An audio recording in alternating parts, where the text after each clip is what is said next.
Bonjour à tous et bienvenue pour ce nouveau journal. Nous sommes le jeudi 23 février. Voici les titres. Didac Costa est le 14e skipper à rentrer au Sables d'Olonne. L'Espagnol a franchi la ligne d'arrivée ce jeudi matin après 108 jours en mer. À 36 ans, il boucle ainsi son premier Vendée Globe. Nous reviendrons sur son arrivée et sa première réaction. Après le séisme d'avril dernier, des habitants du Sud Vendée demandent à être indemnisés. Le séisme dont l'épicentre se trouvait en Charente-Maritime était de faible intensité, mais il a fait des dégâts, notamment à l'île d'Elle et à Velluire. Problème, les deux communes n'ont pas été reconnues en état de catastrophe naturelle. 7 ans après Xynthia, où en sont les poursuites judiciaires? Mardi prochain, mardi 28 février, cela fera 7 ans, jour pour jour, que la tempête Xynthia s'est abattue sur la Vendée. À cette occasion, nous nous sommes intéressés aux avancées du dossier, car si sur le plan pénal, l'affaire est définitivement close, il reste des procédures civiles. Mais avant cela, la décision est tombée ce jeudi dans l'après-midi. La nouvelle prison de Vendée sera construite à Fontenay-le-Comte et non pas à La Roche-sur-Yon. Le ministre de la Justice, Jean-Jacques Urvoas, a en effet dévoilé lors d'une conférence de presse la liste des sites retenus dans le cadre du plan immobilier pénitentiaire. Et après donc plusieurs mois de suspense et de bataille, je vous rappelle que 2 dossiers avaient été déposés, l'un pour La Roche-sur-Yon et l'autre pour Fontenay-le-Comte. Eh bien, c'est le Sud Vendée qui a été retenu pour accueillir une nouvelle maison d'arrêt de 250 places. Une décision qui a ravi bien sûr Hugues Fourage, député socialiste du Sud Vendée, mais aussi Jean-Michel Lalère, maire de Fontenay-le-Comte. Il y a plusieurs facteurs. Je pense qu'il y a d'abord le fait qu'on avait présenté un dossier avec une unité. Moi, je remercie les associations, les citoyens, les élus, les maires qui ont soutenu le projet. Je crois que c'était une véritable plus-value dans ce dossier. Le fait que la communauté de communes ou la ville de Fontenay-le-Comte, quand j'étais maire, avait délibéré pour que le terrain soit cédé de manière gratuite. Et ça, c'était un élément extrêmement important. D'une part, c'est création minimale de 120 à 130 emplois. Donc du travail apporté à nos entreprises rapidement, et ensuite, bien sûr, du travail qui découlera de la maintenance de l'établissement et de l'approvisionnement. Ce que nous souhaitons, c'est que ce projet puisse être lancé très très rapidement, dans l'intérêt justement donc d'apporter du confort aux détenus, et je pense également aux gardiens de la maison d'arrêt de Fontenay qui travaillent dans des conditions un petit peu difficiles actuellement. Et le maire de La Roche-sur-Yon, Luc Boire, a également réagi sur les réseaux sociaux, félicitant son homologue Jean-Michel Lalère, tout en regrettant pour les familles des détenus, les avocats et les forces de l'ordre, entre autres, que la décision ne respecte pas leur choix ni la logique du territoire vendéen. Fin de citation. Il était parti 4 jours après tout le monde, mais il ne finit pas dernier. Didac Costa est arrivé ce jeudi matin au Sables d'Olonne. Il a franchi la ligne d'arrivée ce jeudi à 8h52. Après avoir passé 108 jours en mer, l'Espagnol, qui effectuait son premier Vendée Globe, s'empare donc de la 14e place. Aurélien Huard était sur place à son arrivée. Et c'est la fin d'un long parcours du combattant pour l'Espagnol Didac Costa qui a donc franchi la ligne d'arrivée après 108 jours, 19h, 50 minutes et 45 secondes de course, le temps officiel. Mais Didac Costa aura finalement passé 104 jours en mer puisqu'on le rappelle, juste après le départ, il avait dû revenir au ponton du Vendée Globe à la suite d'une avarie d'une voie d'eau dans son bateau One Planet, One Ocean, une voie d'eau qui avait endommagé le moteur. Il avait alors été aidé par les sapeurs-pompiers des Sables d'Olonne. Il était donc reparti 4 jours plus tard et donc il n'a pas été gâté Didac Costa pour sa première participation au Vendée Globe. Lui qui a subi également plusieurs problèmes avec sa grand voile qui s'est déchiré à plusieurs reprises. Il a fallu beaucoup réparer tout au long de ce Vendée Globe, mais ça y est, il a pu enfin fêter cette arrivée. Ça a été une vraie délivrance, une arrivée festive et bruyante accompagnée des sirènes de pompiers notamment et des tambours également sur le ponton à l'arrivée. Premier tour du monde en solitaire bouclé pour Didac Costa, mais 5e tour du monde pour son bateau, l'ancien Kingfisher d'Ellen MacArthur qui avait terminé 2e du Vendée Globe, c'était en 2001. Donc je vous le disais, beaucoup de soucis pour Didac Costa depuis plusieurs mois. Il est revenu sur ses soucis lors de son interview au ponton du Vendée Globe. On l'écoute. J'ai beaucoup de problèmes avec la voile.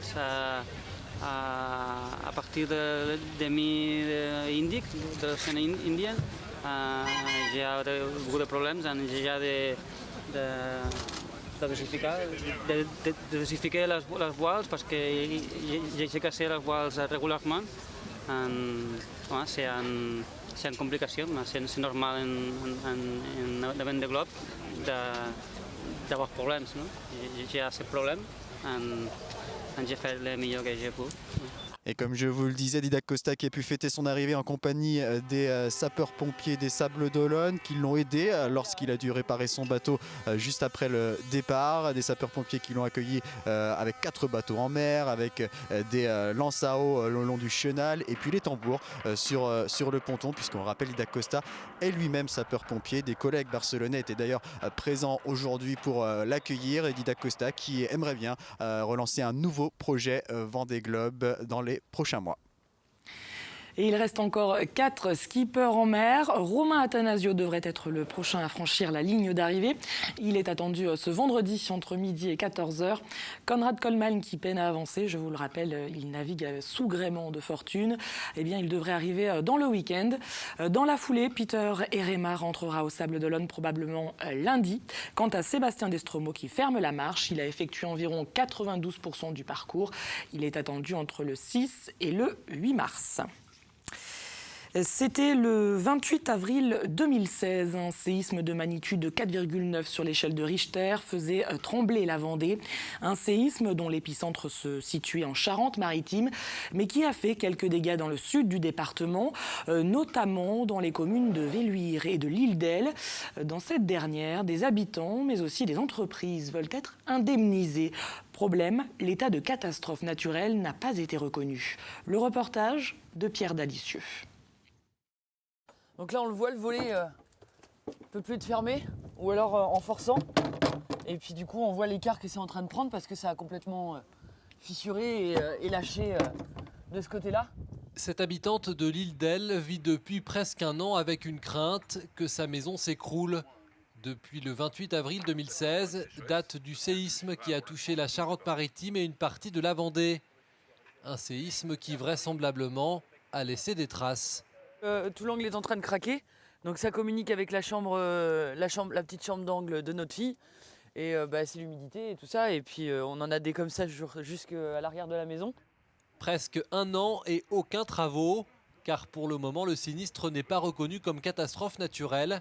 Une décision prise lors d'une commission interministérielle début février. Aujourd'hui, cette habitante et son mari sont inquiets pour l'avenir. Hyper inquiète parce qu'ils parlent de ne pas nous indemniser et de ne pas pouvoir faire fonctionner les assurances. Donc on ne comprend pas pourquoi et on ne comprend pas quels sont les critères aujourd'hui, d'où le souhait avec les autres habitants concernés et le maire de faire ce recours pour avoir gain de cause, quoi. C'est impératif, nos vies en dépendent là et on ne peut pas perdre nos maisons. Et oui, car elle n'est pas la seule à avoir été impactée par le séisme. Une douzaine d'habitants de l'Île d'Elle a envoyé ce genre de photos au maire de la commune. Des particuliers, mais également une entreprise de 200 salariés qui a été obligée de faire écrouler un bâtiment pour le reconstruire. Là aussi, sans remboursement de la part des assurances. On a dû déplacer l'ensemble des serveurs informatiques et démolir cette partie du bâtiment. Donc ça représente plus de 100 000 € pour l'entreprise chez nous. Voilà. Non pris en charge tant que ce n'est pas déclaré en catastrophe naturelle. Aujourd'hui, le maire de l'Île d'Elle et ses sinistrés ont donc décidé de déposer un recours auprès du tribunal administratif. Mais tous restent dans l'incompréhension. Nous, ça nous dépasse un petit peu. La commission, elle est à Paris. Nous, on est dans le sud Vendée. On est sur le terrain. On sait ce qui se passe. Les gens sinistrés viennent nous voir, nous. Ils nous ont fait confiance. Ils ont déposé des dossiers. On les a transmis à la préfecture. La préfecture les a transmis à cette commission interministérielle. Maintenant, la compréhension, oui, on ne comprend pas cette décision-là. L'Île d'Elle, mais aussi Velluire, semblent avoir ouvert la voie à d'autres démarches pour obtenir cette reconnaissance de catastrophe naturelle. Une dizaine de communes impactées elles aussi seraient en train de suivre le pas. Mardi 28 février, cela fera 7 ans que la tempête Xynthia s'est abattue en Vendée. À cette occasion, la secrétaire d'État chargée de l'aide aux victimes, Juliette Méadel, viendra en Vendée. Elle devrait se rendre à la Faute-sur-Mer, au mémorial, pour déposer une gerbe et rencontrer également l'association des victimes. Et à quelques jours de la commémoration, la rédaction de TV Vendée a choisi de s'intéresser aux suites judiciaires du dossier Xynthia. Je vous rappelle que sur le plan pénal, le jugement a été définitivement rendu. René Maratier, ancien maire de la Faute-sur-Mer, a été condamné en appel à 2 ans de prison avec sursis, assorti d'une interdiction d'exercer une fonction publique à vie. En revanche, Françoise Babin, l'ancienne adjointe à l'urbanisme, a été, comme son fils, relaxée, tout comme les 2 sociétés de BTP poursuivies. Mais 7 ans après, si sur le dossier pénal, le dossier est clos, les poursuites au civil sont encore en cours. C'est ce que nous explique Samuel Grasset. 7 ans après le passage de Xynthia, il ne reste plus beaucoup de traces du quartier dans lequel 29 personnes ont péri. La plupart des maisons ont été démolies. Mais pour les familles des victimes, le dossier Xynthia est loin d'être refermé. Elles ont engagé des recours devant le tribunal administratif contre l'État et la commune de la Faute-sur-Mer. Objectif, obtenir des indemnisations. Elles ont également saisi la Cour de cassation. Alors, sur la Cour de cassation, effectivement, il y a le côté responsabilité du maire et de son adjointe qui a été établi au tribunal de Poitiers. Ceci dit, ce sont des responsabilités qui sont liées à leur fonction. Et nous, ce qu'on souhaite, c'est que ça soit détaché de leur fonction et que ce soit eux les responsables. Et c'est une grande volonté pour nous d'aller jusqu'au bout de toutes les procédures. C'est évident, de telle manière à ce qu'on ait au moins une vérité. Ce ne sera pas la vérité, mais en tout cas, c'est la vérité de la justice. Un combat judiciaire que mène aussi la commune. La Faute-sur-Mer est engagée dans plusieurs procédures contre une compagnie d'assurance qui réclame le remboursement d'une somme d'1,5 million d'euros, contre les familles des victimes qui exigent réparation. Elle a également reçu il y a plusieurs semaines une requête de l'avocat de René Maratier qui demande à la commune de payer ses honoraires. Un combat lourd et coûteux. J'ai une autre assurance qui est celle de la commune, la SMACL, qui essaie de faire jouer une clause d'exclusion en disant non, je ne rembourserai pas si les procédures sont ouvertes, je ne rembourserai pas. Et du coup, je ne veux pas payer les frais d'avocat de la commune. Donc là, à nouveau, une procédure contre une assurance que je vais ouvrir devant le tribunal de grande instance. Mais vous voyez, à chaque fois, les procédures coûtent excessivement cher. La commune a dépensé 120 000 euros de frais d'avocat l'an dernier. Des frais qui pèsent sur les finances de la commune. La Faute-sur-Mer a perdu 300 habitants depuis Xynthia. Conséquence, son budget a baissé en 5 ans de 27%. La commune tente néanmoins de redevenir attractive. Le mois prochain, un golf sera inauguré dans le quartier le plus touché par la tempête. Et à noter que la commémoration annuelle est fixée le dimanche 5 mars à la Faute-sur-Mer. Une marche sur la digue jusqu'au mémorial est prévue avec dépôt de gerbes. En sport, football, après avoir fait match nul le week-end dernier face à Quevilly-Rouen, les Herbiers rencontrent ce vendredi Boulogne-sur-Mer pour le compte de la 23e journée de nationale. Début de la rencontre à 20h au stade Massabielle. Au classement, les Herbretais sont 13e, tandis que l'équipe de Boulogne pointe à la 6e place. Et puis nous reviendrons bien entendu dans notre prochaine édition sur les autres rencontres sportives prévues ce week-end. Suite à présent de notre série autour du salon de l'agriculture. Après vous avoir présenté Guetta, une vache qui concourra au salon, nous allons nous intéresser aujourd'hui aux produits régionaux. Car le salon de l'agriculture, c'est l'occasion de mettre en avant le terroir. Nous avons donc choisi aujourd'hui de nous intéresser à l'un des 10 brasseurs que compte la Vendée. Maxime Bonin a créé il y a peu la Cibule. Elle ne sera pas présentée au salon car ses finances ne le lui permettent pas.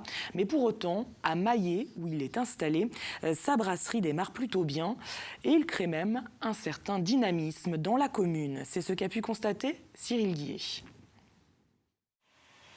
Depuis quelques mois, Maxime Bonin a pris ses quartiers dans l'ancien foyer des jeunes de la commune. Moyennant un loyer, la municipalité met à disposition ce bâtiment fraîchement rénové et adapté aux besoins de cette brasserie. C'est très important pour le dynamisme de la commune. Donc il y a le côté économique et pour le tourisme, puisque nous vivons beaucoup du tourisme sur la commune. Et je pense que ça sera un appelant pour le touriste de savoir qu'il y a une bière fabriquée ici, avec le petit côté historique, hein, le petit côté culture du Marais. Car la Cibule est bel et bien une bière du Marais. Enfant du cru, Maxime Bonin met en avant ses origines à travers sa production. On avait la gamme Cibule où on retrouve l'original, l'American Amber et la Single Up. Single Up, c'est ce que je brasse aujourd'hui. Et on a la deuxième gamme qui est la gamme des abbayes avec la première qui est l'abbaye de Maizet. Voilà. Donc l'abbaye de Maizet, on est sur une bière triple. Donc triple, c'est une bière qui fait 8,5 degrés. Quand on dit triple, c'est pas triple fermentation. C'est triple, c'est 3 fois plus de grains qu'une Pilsen. Une deuxième abbaye devrait voir le jour d'ici le printemps, baptisée abbaye de Nieul. Cette petite dernière, une blonde fruitée, est en cours d'élaboration. Lancé depuis peu, Maxime a des idées plein la tête et s'il y en a une qui lui tient particulièrement à cœur, c'est de faire pousser son propre houblon dans le Marais. Donc ça c'est le malt concassé que je parlais tout à l'heure. Donc là il a été aplati. On a la chance dans le Marais, c'est d'avoir du houblon sauvage. Il y en a partout, du houblon sauvage. Donc ça c'est les Anglais au 12e qui nous l'ont amené. Donc je pense qu'au 12e il devait y avoir de la bière déjà qui devait traîner. Ils ont dû faire des expérimentations.